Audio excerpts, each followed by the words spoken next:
ഒമാനിൽ ജോലി ചെയ്യുന്ന പ്രവാസികൾക്കും അവരുടെ കുടുംബങ്ങൾക്കും ഏറെ ആശ്വാസവും സന്തോഷവും നൽകുന്നതാണ് ഒമാൻ ഫാമിലി വിസ അഥവാ ഡിപെൻഡന്റ് വിസ നിയമങ്ങളിലെ ഈ ഒരു മാറ്റങ്ങൾ.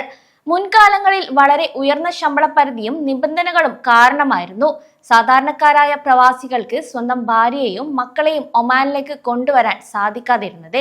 എന്നാൽ ഒമാനി റോയൽ ഒമാൻ പോലീസ് തൊഴിൽ മന്ത്രാലയവുമായി ചേർന്ന് ഫാമിലി ജോയിനിങ് വിസയ്ക്കുള്ള കുറഞ്ഞ ശമ്പള പരിധിയിൽ വരുത്തിയ വൻ ഇളവുകൾ ഇന്നും ഒമാനിലെ പ്രവാസികൾക്ക് വലിയ ആശ്വാസമായി തുടരുകയാണ്.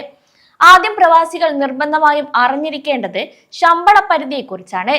ഒമാനിൽ മുൻപ് ഫാമിലി വിസയ്ക്ക് അപേക്ഷിക്കാൻ ഒരു പ്രവാസിക്ക് കുറഞ്ഞത് 350 ഒമാനി റിയാൽ അടിസ്ഥാന ശമ്പളം ഉണ്ടായിരിക്കണമായിരുന്നു. ഇതിൽ പിന്നീട് വരുത്തിയ വൻ ഇളവ് കാരണം കുറഞ്ഞ ശമ്പള പരിധി പ്രതിമാസം 150 ഒമാനി റിയാൽ എന്ന നിരക്കിലേക്ക് കുറയുകയുണ്ടായി. ഇത് ആയിരക്കണക്കിന് പ്രവാസി ജീവനക്കാർക്ക് കുടുംബത്തെ ഒമാനിലേക്ക് കൊണ്ടുവരാനുള്ള അവസരമാവുകയും ചെയ്തു. എന്നാൽ ഇവിടെ പ്രവാസികൾ ഓർക്കേണ്ട പ്രധാന കാര്യം എന്നത് ഓരോ തൊഴിൽ തസ്തികയ്ക്കും കമ്പനിയുടെ കാറ്റഗറിക്കും അനുസരിച്ച് ശമ്പള പരിധിയിൽ വ്യത്യാസങ്ങൾ വരാമെന്നതാണ്. സ്പോൺസർ ചെയ്യുന്ന വ്യക്തിക്ക് സ്വന്തം കുടുംബത്തെ ഒമാനിൽ സാമ്പത്തികമായി സംരക്ഷിക്കാൻ കഴിയുമോ എന്ന് തൊഴിലുടമയ്ക്കും മന്ത്രാലയത്തിനും ബോധ്യപ്പെടേണ്ടതുണ്ട്.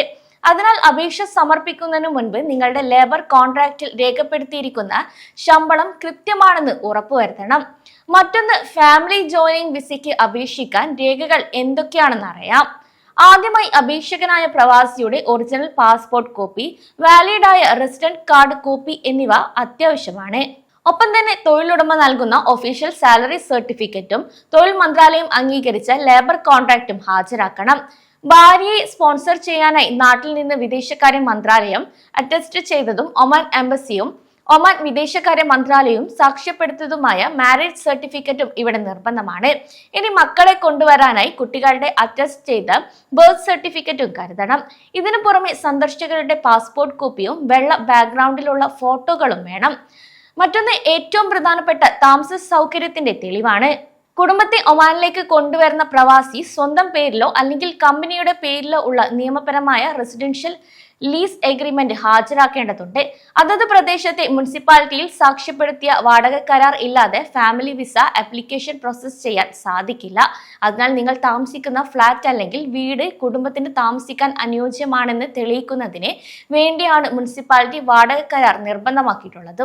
മറ്റൊന്ന്, റോയൽ ഒമാൻ പോലീസ് ആപ്പ് വഴിയോ അല്ലെങ്കിൽ ഇ വിസ പോർട്ടൽ evisa.rop.gov.om വഴിയോ നമുക്ക് അപേക്ഷകൾ സമർപ്പിക്കാൻ സാധിക്കും.